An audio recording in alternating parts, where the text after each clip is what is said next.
अस्सलाम वालेकुम वरहमतुल्लाह। मैंने काफ़ी videos, short videos, long videos हज के मुतालिक बना दी हैं और आज की इस वीडियो के अंदर हम बात करेंगे कि उम्रा क्या है। हज और उम्रा ये दोनों ऐसी इबादतें हैं जिनकी अदायगी के लिए, जिनको कंप्लीट करने के लिए, जिनको पूरा करने के लिए अपनी अपनी जगहों से, अपने अपने शहरों से, अपने अपने मुल्कों से निकल कर मक्का मुकर्रमा पहुँचना होता है। और यही मक्का मुकर्रमा एक ऐसा पाक शहर है जिसके अंदर अल्लाह का पाक और मुक़द्दस घर भी है, जिसको बैतुल्लाह बोलते हैं। और इसी घर की हम तवाफ़ करते हैं, ज़ियारत करते हैं हज और उम्रा के टाइम, यानी हज उम्रा को अदा करते वक्त। ठीक है, पूरी दुनिया से मुसलमान हज उम्रा करने के लिए इसी पाक शहर, मुक़द्दस शहर मक्का मुकर्रमा पहुँचते हैं और बैतुल्लाह की ज़ियारत और बैतुल्लाह का तवाफ़ करते हैं।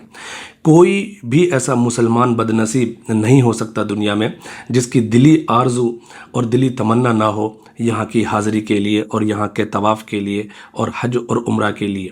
ठीक है, तो जो खुश नसीब दुनिया के ऐसे हैं जिनको अल्लाह कबूल कर लेता है, जो यहाँ ज़ियारत के लिए चले जाते हैं, जो यहाँ हाज़िरी के लिए चले जाते हैं और जिनको इस मुक़द्दस जगह का, बैतुल्लाह का, अल्लाह के पाक मुक़द्दस इस घर का तवाफ़ करना नसीब हो जाता है, तो वो लब्बैक अल्लाहुम्मा लब्बैक कहते हुए यहाँ पर हाज़िर हो जाते हैं।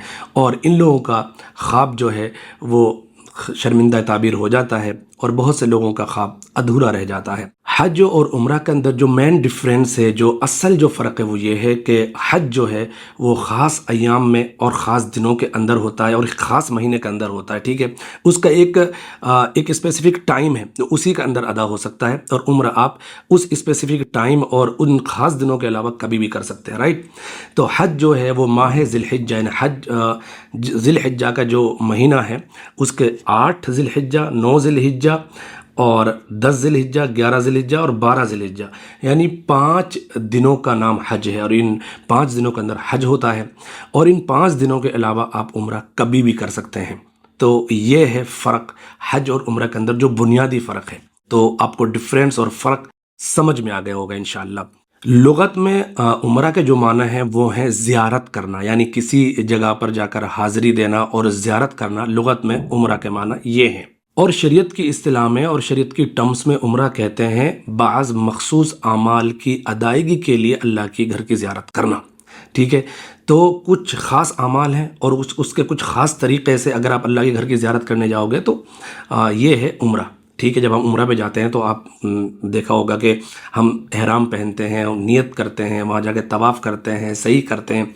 तो कुछ मखसूस आमाल को एक ख़ास तरीक़े से अदायगी करना और उनको अदा करना, कंप्लीट करने का नाम उम्रा है। साहिब इस्तिताअत के लिए पूरी लाइफ में एक बार उम्रा करना सुन्नत मुअक्कदा है, यानी ज़रूरी है। ठीक है, साहिब इस्तिताअत जिनको अल्लाह ने नवाजा है, जिनको अल्लाह ने अपनी नेमतें दी हैं, दी तो सभी को हैं, लेकिन जिनके पास इतनी नेमतें हैं कि उनके ऊपर उम्रा ज़रूरी है, तो उनके लिए एक बार लाइफ में उम्रा पे जाना सुन्नत मुअक्कदा है।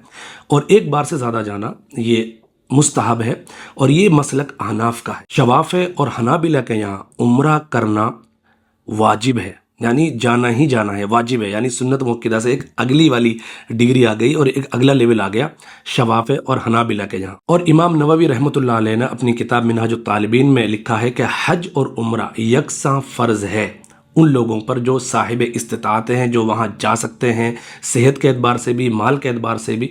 तो उन पर हज और उम्रा दोनों को इमाम नववी रहमतुल्लाह अलैह ने फ़र्ज़ लिखा है। तो उम्रा आजकल एक ऐसी चीज़ बन गई है कि मुझे नहीं लगता कि कोई बच्चा भी उससे नावाकिफ़ है। बच्चे को मालूम है कि उम्रा क्या है, क्योंकि अल्लाह ताला ने अब अपनी नेमतें इतनी बंदों पर फैला दी हैं और वसी कर दी हैं कि हर बंदे के पास आज के टाइम में पैसा है और लोग सोशल मीडिया से जुड़े हुए हैं। वो नहीं गए हैं तो देख रहे हैं डेली हज उम्रा की वीडियोस, और अगर वीडियोस देख भी रहे हैं और जा भी रहे हैं तो सबको पता ही है कि उम्रा कैसे अदा करते हैं। लेकिन फिर भी जब कोई चीज़ ज़्यादा फेमस हो जाती है या ज़्यादा लोग जाने लग जाते हैं तो ऐसा देखा जाता है कि लोग बिगर पढ़े लिखे, कुछ सीखे, कुछ समझे, कुछ सुने चीज़ों को करने लगते हैं, दूसरों को देखा देखी। ऐसा नहीं करना चाहिए। जब भी आप इस मुक़द्दस और मुबारक सफ़र पर जाते हैं, हज का सफ़र हो वो भी मुक़द्दस सफ़र है, उम्रे का सफ़र हो वो भी मुक़द्दस सफ़र है, क्योंकि निस्बत अल्लाह के मुक़द्दस घर की तरफ है, यानी बैतुल्लाह। ٹھیک ہے، ان اول بیت وضع للناس للذی ببکہ، تو یہ وہ پہلا گھر ہے جس کو اللہ تعالیٰ نے لوگوں کے لیے بنایا مکہ کے اندر، مکہ مکرمہ کے اندر. تو مکہ شہر بھی مکرم ہے اور اللہ کا گھر بھی مکرم ہے اللہ کے گھر کی وجہ سے. تو یہ عمرہ کیا ہے آپ کو سمجھ میں آ گیا ہوگا. میں نے کوشش کری ہے کہ آپ کو آسان طریقے سے سمجھاؤں کہ حج جو ہے 5 دنوں کے اندر ہوتا ہے، وہ بھی ذی الحجہ کے مہینے کے اندر. ان 5 دنوں کے علاوہ عمرہ آپ کبھی بھی کر سکتے ہیں، ٹھیک ہے. اور عمرہ بہت مختصر سا عمل ہے. حج تو 5 دنوں کی ایک پوری جد و جہد کا نام ہے، اور 5 دن پوری طرح آپ کو حج کے اندر رہنا پڑتا ہے. تو بہت بیزی وہ دن ہوتے ہیں، اور حج بہت ٹف ہے عمرہ کے مقابلے میں. لیکن عمرہ بہت ایزی ہے. آپ یہاں سے اپنے ملک سے جاتے ہیں، سیدھا جا کے آپ احرام باندھ کے نیت کر لیتے ہیں، اس کے بعد سیدھا جاتے ہیں، طواف کرتے ہیں، صحیح کرتے ہیں، حلق کرا لیتے ہیں، اور آپ کا عمرہ کمپلیٹ ہو گیا. ایک ہی دن کا عمرہ کمپلیٹ ہو جاتا ہے. لیکن جو لوگ یہاں سے 10 دن 7 دن 15 دن 20 دن کے لیے جا رہے ہیں یا مہینے کے لیے جا رہے ہیں، وہ وہاں پر نفلی عمرہ کرتے ہیں اور وہاں کے مقدس مقامات کی زیارت کراتے ہیں. باقی جو آپ پر واجب عمرہ ہے، جو آپ پر عمرہ فرض ہے، جو آپ پر عمرہ سنت موقدہ ہے، وہ تو آپ کا ایک ہی دن میں ادا ہو جاتا ہے. لیکن حج 5 دنوں میں ادا ہوتا ہے. تو اس کے الگ الگ دنوں میں الگ الگ اعمال کرنے ہوتے ہیں، اور عمرہ کے جو اعمال ہیں وہ ایک ہی دن میں ہو جاتے ہیں. ٹھیک ہے، نیت، طواف اور سعی، اور اس کے بعد حلق، ختم، آپ کا عمرہ ہو گیا ایک ہی دن میں. تو میں امید کرتا ہوں کہ آپ کو یہ عمرہ کی ویڈیو اچھی لگی ہوگی اور آپ کو کچھ یہاں سے سیکھنے کو ملا ہوگا، اور آسان طریقے سے میں نے سمجھانے کی کوشش کی ہوگی. اور آپ کو کوئی کوشچن ہے اور کوئی بات معلوم کرنی ہے تو آپ کمنٹ باکس میں معلوم کر سکتے ہیں. اور اگر آپ میرے یوٹیوب چینل پر نئے ہیں تو یوٹیوب چینل کو ضرور سبسکرائب کریں، لائک کریں اور شیئر کریں. میں اس طرح کی ویڈیوز دین کے متعلق اور حج عمرے سے متعلق اور ڈفرینٹ جگہوں کے متعلق ولاگس بناتا رہتا ہوں، اور آپ کے لیے کوشش کرتا ہوں کہ اچھا سے اچھا کنٹینٹ اپنے ارشاد خان ولاگس یوٹیوب چینل پر لاؤں اور آپ کے ساتھ میں کنیکٹ رہوں اور جڑا رہوں. جزاکم اللہ خیر جزا. اللہ حافظ.